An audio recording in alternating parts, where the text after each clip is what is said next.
I wish our viewers could smell this place because it smells absolutely incredible. We treat that plant with the most respect so that all the way through from seed to smoke, it's like perfect. For us, it's about bringing the industry forward, doing good business, doing things the right way. We all have an artistic side to us as well and a creative side, and that's why a big part of Nimbus is the creative aspect.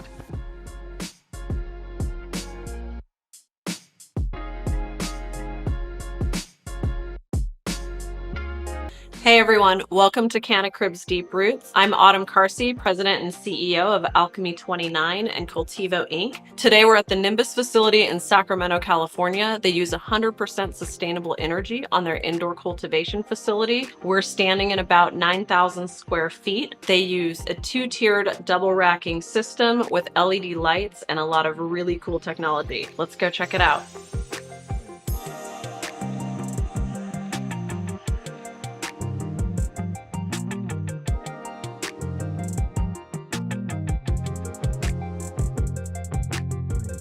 So Autumn, so good to see you. Welcome into one of our rooms that's in veg right now. So we don't have a dedicated veg space in our facility. Every flower room starts as a veg room. And so we keep the photo period, vegetative so that the plants move as little as possible in our process. We want to let the roots establish. And the great thing about our rock wool medium is that we can saturate them with enough water where we don't have to water them for, up to 3 weeks sometimes while they veg. And then they get to this nice place where then, the roots are coming out the bottom, and right when they could start to mix with their neighbors, we'll separate them so that they don't, and that we have a nice even growth, not getting in the way of their neighbor getting in light. Then we'll start using our gavitas to supplement as well. We have 2 lights in here. We've got our vegetative light, so this light we move around, which is basically what makes it a veg room for that period of time. What model Gavita are you using in here? So these are the 1700Es. We have had, a great experience with them. Being able to have something that we can just swap out really quickly is like really important to us. And they have like a 5-year warranty on them. So those that have failed, we pop in a new one and they're good to go. And, for the hundreds that we have, we've only had like, a few fails since we started here. So we're happy that we can take advantage of them because we're so tight on power here. So having, being able to- You guys really maxed out exactly what you could do with this building with the power that you had while double stacking the system. And that wasn't the initial intention for the building. So you guys have done a great job kind of walking that line and balancing where you need to allocate your power. And where do you like your PPFD in veg? So in veg, these plants start around 125 to 130. We up that a little bit. We'll like try and, get up to like 145, but we keep them like that for a little bit to get them acclimated to their new bigger substrate here. So you set them right in the 6-inch cubes. We just set them right in. We don't do like a process where they become teens or anything like that. We very quickly ramp them up to the 400s. They'll get 12 hours of the gavitas a day. If it's getting 140 ppfd for half the day and then it's getting 400 for another part of the day, that's totally fine for its photo cycle. It's not gonna mess it up or anything. So you guys veg in place in here and then you run everything all the way through flowers. So there's no transition, there's no moving plants. We minimize the movement. So we, come in initially, we let these plants stay in here. These cubes will keep that water content in them for quite a while. Once they start to dry out, we will stake them and spread them. By the time they're that perfect height to flip to flower, we then move them up top and every plant gets 2 staked. So on top and bottom, we get to have that distinct watering zone based on where they are in the room. Botanicare trays are what allow us to, capture all that runoff water and just, pump it back up into our system over to our reclamate tank. Sure. And they're great for drainage. They're good for the space that we have. They have a nice slant, so they're easy to clean. They're definitely not, the old school trays. You have to like lift them and turn them. And so yeah, you have the Botanicare trays. I've used Botanicare for many, many years. They're fantastic tray and they fit perfectly in these Space Saver racks, which are very convenient. So Space Saver racks are like all over and they're an older company, so they have a lot of experience building racks for libraries and huge storage places. So when we found out they were making these, I mean, they're really well built. They're really resistant to rusting out. We haven't had any problems with the rails. I think the rails are made of aluminum, so they're super sturdy. There's just a lot of benefits. I mean, and saving the space was so key. You know, we're all often really limited to where we can have an indoor grow facility. So going up always makes a lot of sense, because we effectively double our canopy. It's been amazing to see just how maximized we've gotten with this space. It's great, especially for a facility of this size, to go double tier. If you have the square footage and you have, you know, cheap lease rates, all these factors play into decisions like this. And so I would have made this exact decision for a facility this size. It makes all the sense in the world. So where are we off to next? I think we're off to show you, we're going to show you early flower and then late flower. Great, let's do it.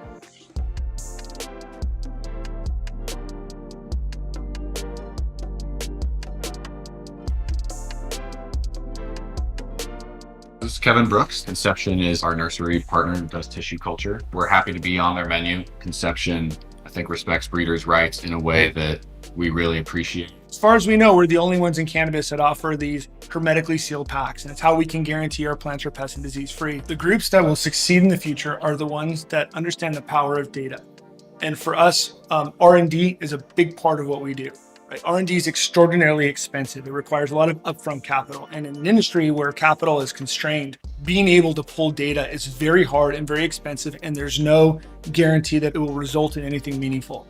Having partners like Joe and Nimbus and the team that's able to provide us data on our cultivars and how they perform is invaluable for us and the industry and the rest of our customer base. As a grower, we want to continue to supply, you know, clean, healthy, vigorous clones. We want to be that base of the supply chain that is reliable and that, you know, we will deliver.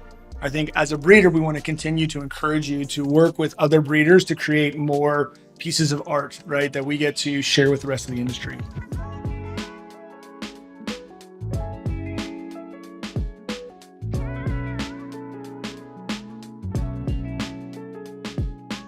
All right, Josh, so this is flower room 5. Explain to me a little bit about the process of designing this room. So these rooms were slated for 24 HPS fixtures. So they're tiny rooms, and we went vertical. We took that 24 and we made it 64. They were going to use the hallways as the dry room. The hallways is the dry room. Hallways as the dry room. We maximized the space. We saw how many of these racks we could get in here while still abiding by all the codes and still having room in the aisles. And instead of 24, now we have 64 LED fixtures with roughly the same footprint we would have with an HPS, and it's double decker. So we're ensuring, you know, at least 4 pounds in the same square footage that we would have had one HPS fixture. And how many varieties do you have running in this room? In this particular room, we have 4. Right behind me is the Nimbus mints. This is one of our proprietary strains. We've got a Kush mints, and we crossed it with the GSC that we had back crossed to the Durban poison.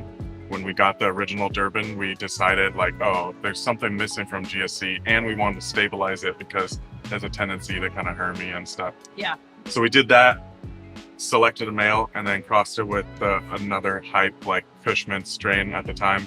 So bring back a little the old school with the new. I like it. So it has that like Durban, almost train wreck nose to it. Yeah. Citrusy, but it's earthy and like has that weird like gassy nose to it. And it's way more like terp forward than like a traditional GSC, but maintained all the dense like structure, and the bract and nodal spacing seems relatively consistent with what you'd find on a GSC. But when we're breeding, we're trying to kind of bring back these strains that it seems like everyone's just looking to Instagram or whatever to tell them what to smoke. I see you guys have these really cool air distribution channels through the top of your LED lights. What are you using here to distribute that air? We use just inline booster fans essentially, and they just distribute down into 2 different ducts that run the entire length of the racks, and then distribute air right over the canopy. So we don't have to worry about oscillating fans within the framework of these racks. Do you have Quest units in here? Yeah, we have a 506, Okay. Quest 506, and we have 2, I think they're the 174 pint mobiles, and on the sidewall up on the attic we have a 335, which is one of the newer models. Okay. We didn't have space in room and we didn't have the power in the room. Yeah. So we were able to run a circuit off of a secondary panel and install it upstairs that's just ducted in as a AC would be.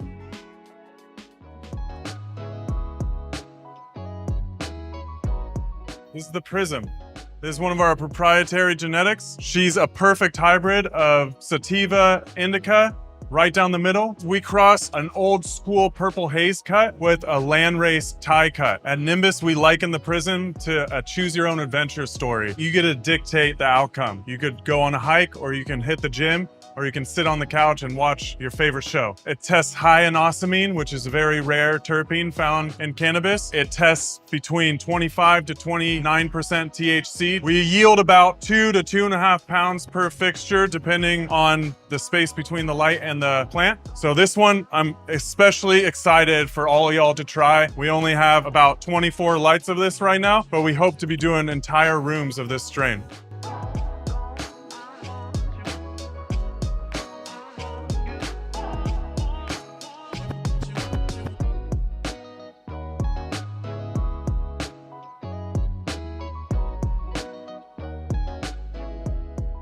Our Cannacribs team tours some of the best cannabis cultivation facilities in the world, learning the best products, techniques, and methodologies. Did you also know that we help design and build the most productive commercial cannabis facilities? If you need help building, retrofitting, or optimizing your operation, fill out the form in the description below to work with the world-class professionals and scientists at Cannacribs Consulting, bringing you the best practices of the most renowned farms. So we are standing in your fertigation room, and I understand you plumbed every piece of equipment in this entire facility. It was a lot. Yeah. It was a lot more than we anticipated taking on. It wasn't about cutting corners. It was about making sure it was done to our specs and coming in under budget. That was the most important thing. It looks professional. I mean, I know a lot of professional commercial grade plumbers, and the system looks great. We worked with Hawthorne and Dosatron on setting up our recipe system. Shay was just a phone call away. We were able to reach him, any questions we had. You know, in the past, we were hand mixing every reservoir. We were doing reservoirs in the room, outside the room. That was every day. That was something we had to do every day. And the Dosatron system does all that labor for us. It cuts out the entire process of that. I don't have to hire someone to go around and mix every reservoir independently for each room. And one thing I love about the Dosatron system is that it's so easy that you can teach anyone to use it. And I've put in every type of complicated irrigation system under the sun. And sometimes they're so complex that they're not user friendly, and that can create huge problems if, you know, the person that's in charge of it leaves, goes to another job, something happens. So I like a system that I can teach anyone to use. So you've got 6 200-gallon tanks in this room. Where do they go from here? We have 6 identically designed rooms as well. Each one is designated to each room, and each room has 3 zones of irrigation. That way, depending on what cultivar is in what zone, we can tailor mix the reservoir to that zone. We have the sensors on each tank, and there's the Blue Lab Guardians as well that will tell us on the irrigation system. We'll get alerts on the phone or on the tablet, and so we're able to adjust it before. What do you do to kind of clean your lines and flush everything out at the end of a cycle? Right now we're running UC Roots, hypochlorous acid as the main line cleaner. In addition to that, we'll use just an irrigation line cleaner or hydrogen peroxide. But for the most part, running the Flora Pro line keeps the lines clean. And what do you like about the general hydroponic nutrients for the facility in particular? The consistency across the board. Our foundational nutrients are the Flora Pro series. It's the commercial series of what you would normally find the liquid series at your hydro store. It's the dry powder salts. Comes in a 25-pound bag and super easy to mix. We use those as a foundation, and then we add Cali Magic and another input like Floralicious for, you know, aggressive vegetative growth. And then We'll also use some powder cool bloom or liquid cool bloom in addition in the later part of the flowering cycle to increase the density and terpene profiles and bud swell to get like those nice big beautiful buds. And sometimes we get a little more color in the flower structure than we normally would if we didn't introduce those.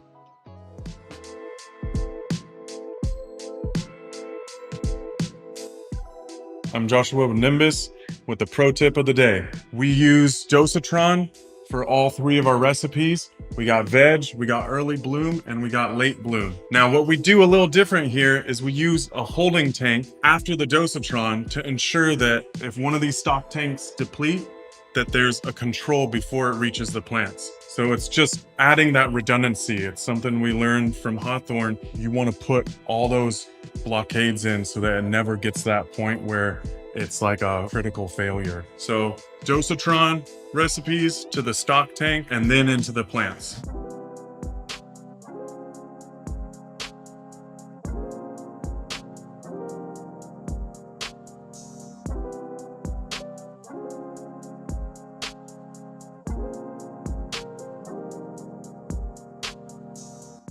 So we are here in your drying room. I wish our viewers could smell this place because it smells absolutely incredible. Tell me about your environment and how you run your dry cure process. So we keep it an even 60 degrees, 60% humidity for at least 14 days. And then it gets bucked down into perforated trays and they nest on top of each other and spend another 5 to sometimes 8 or 10 days in that stage before ever getting handled by the trimmers. And how much cannabis can you fit in this room? Our max we've reached is 130, I would say. We could probably squeeze a little more in, but you really need that airflow and the space for it to cure properly. And what do you use for your dehumidification? We're running Quest in here, just like all our other rooms. Those things are workhorses. We change the filters out and, you know, we have to flush the line here and there, but they're bulletproof. I've run Quests for years and years and I wouldn't go anywhere else. So what's your process before getting it into this room? So the team gets in the room that we're harvesting. They set up little harvest stations and one plant at a time gets chopped down.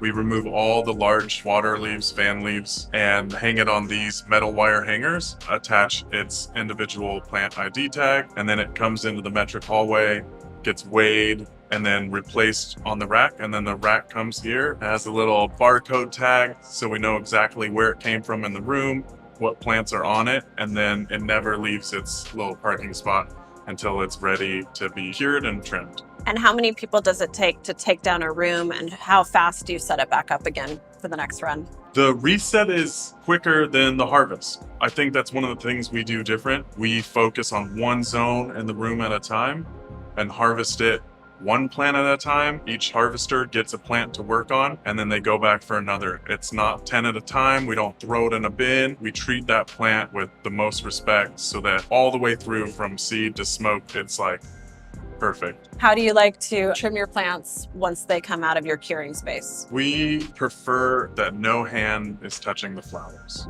We want to maintain the integrity of the structure of the flower. Like a telepathy method that you use or Don't touch it. fall off? The plant leaves this stage, it goes into our cure trays, which once it's bucked to this stage, the trimmer receives it like this, keeps it like this, and then trims it while handling the stem and only the stem. What kind of varieties do you guys have drying in here right now? We have 4 different cultivars in here right now. This is our prism. It's not as stunning once it's off the vine and hanging, but once it gets trimmed up, you'll see her beauty again. All right, so we're gonna go talk to Ari now and the rest of your team and talk about your future expansion. Absolutely.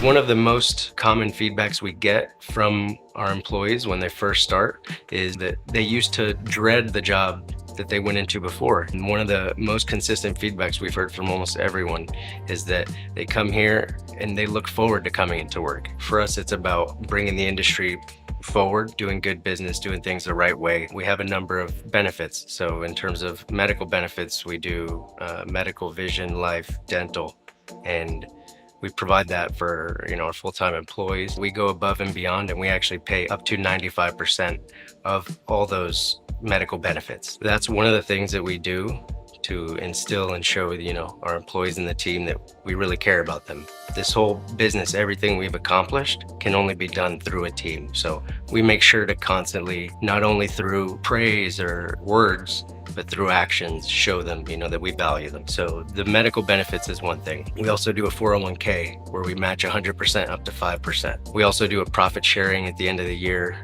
with the employees, which is something we're really proud of. It's an equal percentage divvied out to all the staff. Our cultivation lead gets the same as our base cultivator, and part of that's because it takes a team to make this work. Most of our tasks are collaborative and team-based. They're working in small groups between usually 2 and 4 team members.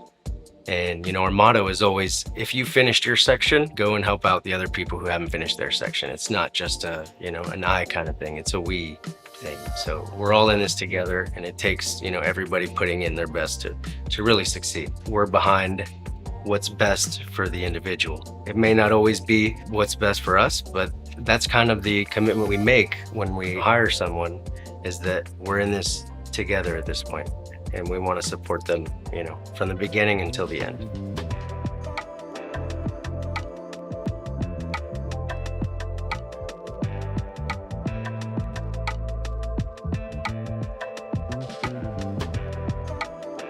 Hey Ari, well, thank you for having us in your facility today. You guys have done an amazing job with the place, and I'm always curious to hear people's backstories and how they got started in this industry. So what is your professional background? My professional background is in operations. Mm-hmm. Before doing this, I was an operations manager for Amazon. Oh, one wow. of the fulfillment centers. Big operation. Yeah, during peak times, I'd have maybe up to close to 500 direct reports. Wow. That's a lot of work. Yeah. Thankfully, we have robotics now. So previously at Amazon, people had to manually walk entire football length distances to find products. Mm-hmm. Thankfully, the facility I worked at did have robotics, so it was a lot less strenuous, on the individual. The nightmare that is metric and the logistics that goes into running a legal compliant cannabis operation. I know companies like Amazon have that technology where you can literally scan entire pallets of things and every SKU will just go into the system. Do you think we'll see that in the future when we're able to cross state lines and even to different countries, that kind of technology will be implemented? Absolutely, yeah. I think, that is going to be the end goal. Mm-hmm. But I still don't want to get lost, lose the human element of it as well. I would like to see robots packing boxes at a large scale. I don't want to see them managing my plants. Exactly, right. Exactly. Okay, so you're at Amazon with 500 direct reports. How did you end up here? Yeah, that's a great question. I learned a lot from Amazon, a lot of really important things that have led me, to where I am today. A part of it was knowing, what I wanted and what I didn't want. Mm-hmm. That led me, off that original path. I ended up meeting Josh, and we started working together, and he was already in the industry. I learned a lot from him, and the things he lacked in terms of scaling a business, building a business, operational efficiency, that's where my strengths were. And as well with Joe, where me or Josh lacks, Mm-hmm. Joe, that may be where his strength is. So it's really about valuing diversity in a team and having understanding and being able to work with different people's strengths and weaknesses. So how did you guys come up with the name Nimbus, and what does it mean to you? How we came up with it was, so the cumulonimbus is a cloud, basically a rain cloud, which to us signifies, the importance of water for the plants. It's a big part of the ecosystem, obviously. Now, the beauty of the name for us is also its variability. For another person, Nimbus could mean the cloud from Goku. I don't know if you're familiar with Goku. It's called a Dragon Ball. It's an anime, but he has a little cloud that he flies around on, and the cloud is named Nimbus. And then there's Harry Potter fans, his broom that he rides, the Quidditch broom, which is the Nimbus 2000. There's a reference and a meaning almost for everyone. And the other people piece too, we have the Nimbus Dam nearby actually. Through a partnership with our local municipality and utility provider, we pay extra for our energy, but they ensure that 100% of our energy that they provide us to power the facility is carbon free. That's another Great. really cool aspect for us, is that it's something local to Sacramento as well. Tell me a little bit about how you guys collaborate to come up with the branding and marketing for Nimbus. For us, we've done most of that work in-house. Mhm. So as you know, Josh, is very artistic. I don't want to just paint in one style or one application method. I want to experiment with those different textures just as much as like shape and shadow and light and color. And we all have, an artistic side to us as well, and a creative side. And that's why a big part of Nimbus is, the creative aspect. So what is the future of Nimbus and where do you see it going from here? So yeah, the future of Nimbus, I think it's bright. So we're actually looking at expanding into another facility. The facility we're looking to expand in is just over 9,000 square feet. So it's gonna roughly double the production we're doing now. Nimbus as a brand is just getting started as well. We've barely gotten into any stores so far. Really, we're in 2 stores, but that's just getting started. And so you're mostly white labeling now and your product ends up in other very popular brands. Nimbus is your baby and this is what you want to take forward into the market and really put your own signature on what you are growing, which is great. Where would you like to see the brand 5 years from now? So currently, as you mentioned, we do about, 95% of our business is wholesale, still B2B. As you mentioned, white label, which, we grow it, they buy it and they put it in their jars. But as far as the consumer is concerned, it's grown by the brand they're purchasing. I'd love to say that 70% of what we grow goes into our own jars, or 100%. We hope to get there one day and we're excited about what the future holds. Well, I look forward to seeing what's next for you guys and I want to come back when you expand and look at the new facility and see all of the new upgrades and bells and whistles. Yeah, we'd love to have you by. Integrity Farm. Integrity Farms. Yeah, dang, you got me with that one. And then I said it again. Yeah.